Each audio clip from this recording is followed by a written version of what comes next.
Bismillahirrahmanirrahim.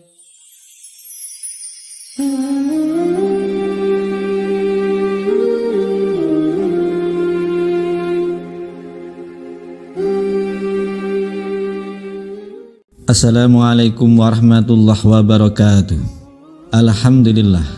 Alhamdulillahi rabbil alamin. Semoga kita semua dalam perlindungan Allah Subhanahu wa ta'ala. Semoga kita semua selalu diberikan kesehatan, dilapangkan rezekinya, dan diampuni dosa-dosanya. Amin ya rabbal alamin. Saudaraku kaum muslimin wal muslimat rahimahumullah. Dalam kesempatan kali ini kita akan membagikan sebuah kisah seorang raja preman terminal yang hidup dalam bayang-bayang ketakutan akan kematian. Meskipun kehidupannya dipenuhi dengan keberanian di jalanan, namun di dalam dirinya rasa takut akan ajal senantiasa menghantuinya. Dalam keputusasaan yang mendalam, ia nekat memutuskan untuk mencari pencerahan di tanah suci. Mari berkisah tentang perjalanan yang penuh tantangan, dari gelapnya kehidupan ke arah cahaya yang terang. Namun sebelum menyimak kisahnya, sempatkanlah walau hanya menulis sholawat kepada Nabi kita tercinta di kolom komentar. Semoga menjadi pemberat timbangan amal baik kita di akhirat kelak. Sebagaimana firman Allah Subhanahu wa ta'ala, Allah dan para malaikatnya bersolawat untuk Nabi. Wahai orang-orang yang beriman, bersolawatlah kamu untuk Nabi dan ucapkanlah salam dengan penuh penghormatan kepadanya. Allahumma sholli ala sayyidina Muhammad wa ala ali sayyidina Muhammad.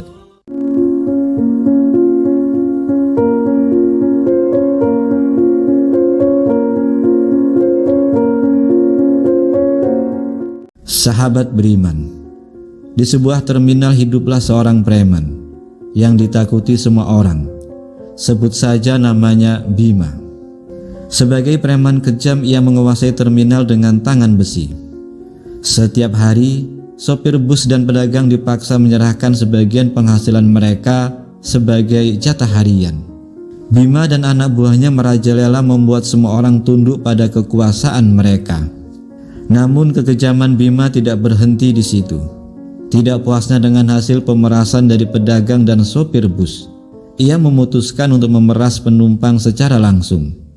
Menyamar sebagai pengamen, Bima turun tangan sendiri dengan senjata tajam dan pistol rakitan, tersembunyi dalam menyanyi dengan suara serak untuk menarik simpati penumpang. Dengan senjata di tangan, ia mengancam dan menakut-nakuti penumpang, memaksa mereka menyerahkan uang dan barang berharga. Suara teriakan peringatan sering terdengar, membuat semua orang gemetar ketakutan. Namun, di dalam salah satu penumpang bus, ada seorang pemuda yang baru saja pulang dari pondok pesantren. Pemuda itu kehabisan uang dan hanya membawa beberapa kitab tebal dalam tasnya. Meskipun tampak tidak memiliki nilai uang, kitab-kitab tersebut menjadi sasaran Bima. Ia memaksa pemuda itu percaya bahwa kitab-kitab itu mungkin masih bisa dijual untuk mendapatkan sedikit uang. Bima tetap tidak gentar, meskipun yang dihadapinya adalah seorang santri yang bisa saja memiliki ilmu spiritual. Dengan tegas, ia meminta kitab-kitab tersebut, menunjukkan ketidakpeduliannya terhadap nilai spiritual atau pendidikan yang mungkin terkandung dalam halaman-halaman itu. Bagi Bima, segala sesuatu adalah alat untuk keuntungan, bahkan benda-benda yang bagi banyak orang dianggap suci. Sahabat beriman, ketika Bima turun dari bus di suatu tempat, tidak disangka bahwa salah satu penumpang telah menghubungi petugas. Begitu kaki Bima menyentuh tanah, petugas langsung mengejarnya. Dengan cepat dia berusaha menghindari kejaran petugas dengan berlari menuju ladang singkong terdekat.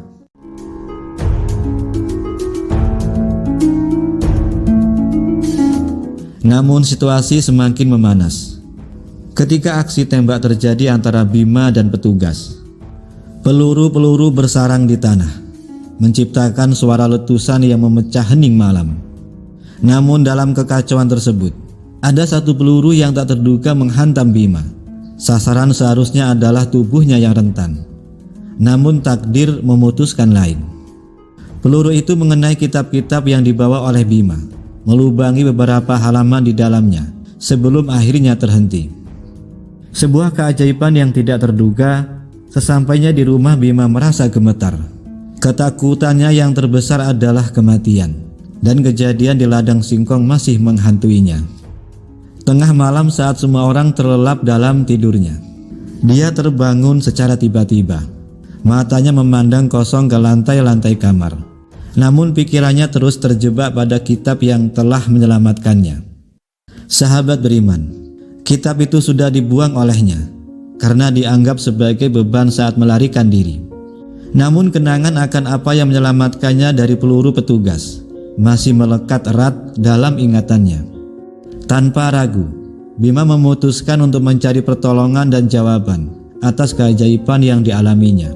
Tidak peduli dengan waktu, Bima langsung mendatangi Kiai Miftah, imam masjid di desanya. Kiai Miftah baru saja pulang dari perjualan kacang rebus di suatu hajatan, namun terkejut melihat kedatangan Bima di tengah malam. Dengan penuh kebaikan hati, harus menerima Bima dan siap mendengarkan ceritanya. Dengan hati yang gelisah, Bima pun bertanya kepada Kiai Miftah tentang sinetron-sinetron yang sering ditontonnya di televisi maupun media sosial, yang mengisahkan tentang hidayah, pertobatan, dan ajab ketika di Tanah Suci. Ia ingin tahu apakah cerita-cerita tersebut benar adanya atau hanya sekadar fiksi belaka. Dengan bijaksana, Kiai Miftah menjawab dengan diplomatis, menyampaikan bahwa sementara cerita-cerita tersebut mungkin dari kisah-kisah nyata, namun kadang-kadang juga disajikan dengan unsur dramatis yang berlebihan. Namun perbincangan mereka tidak berhenti di situ. Bima kemudian mengajukan pertanyaan yang lebih dalam tentang makna jika seseorang diberi kesempatan untuk hidup kedua kalinya. Kiai Miftah menjawab dengan bijaksana, menyampaikan bahwa setiap hidup yang diberikan oleh Allah Subhanahu wa Ta'ala adalah anugerah yang harus dihargai dan dimanfaatkan dengan sebaik-baiknya. Ia mengingatkan Bima bahwa hidup kedua kali bisa menjadi kesempatan untuk bertaubat dan memperbaiki diri serta mengabdi kepada Allah Subhanahu wa Ta'ala dengan lebih baik. Kemudian Bima mengutarakan niatnya untuk bertaubat di Mekah. Meskipun sang kiai menyampaikan bahwa tidak dianjurkan untuk bertaubat di Mekah hanya karena ingin merasakan pengampunan dosa secara langsung, Bima tetap tertarik untuk melakukannya. Bagi Bima, pengalaman tersebut adalah cara baginya untuk merasakan bagaimana Tanah Suci Mekah menerima dan membersihkan dosanya. Meskipun tindakan tersebut tidak disarankan secara langsung, tetapi keinginan Bima untuk mencari kebenaran dan kesucian hati tidak bisa dipandang sebelah mata.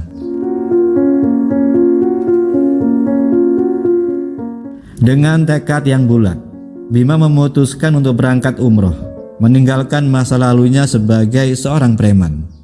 Ia menjual harta terakhir yang masih dianggap mahal, yakni rumah yang dulu didapatinya dari bekerja sebagai TKI. Sesampainya di Tanah Suci, Bima memulai perjalanan spiritualnya dengan hati yang terbuka, siap menerima apapun yang Allah berikan. Namun, yang mungkin mengejutkan Bima adalah bahwa pengalaman umrohnya tidak terasa berbeda dari pengalaman jamaah umroh lainnya. Ketika jamaah lain merasakan panasnya terik matahari, Bima pun merasakannya. Ketika malam tiba dan angin berhembus dingin, Bima juga merasakan kedinginan yang sama. Semuanya berjalan normal tanpa ada tanda-tanda khusus yang diberikan kepada Bima, seorang mantan preman. Seolah-olah Allah menegaskan bahwa di hadapannya semua hambanya adalah sama. Setelah pulang dari perjalanan umrahnya, Bima segera mendatangi Kiai Miftah untuk berbagi pengalaman yang telah ia alami. Dengan penuh perhatian, Kiai Miftah harus mendengarkan setiap kata yang diucapkan Bima sebelum akhirnya memberikan nasihat bijak.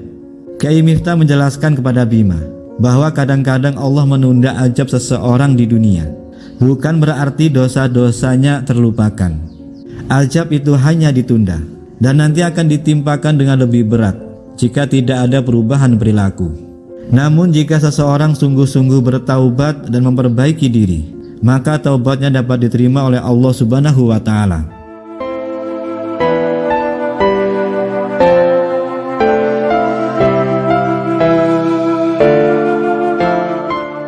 Sahabat beriman, Kyai Miftah juga menegaskan bahwa mengharapkan ajab bukanlah permohonan yang baik, karena itu menunjukkan kelemahan iman dan penyesalan yang kurang tulus.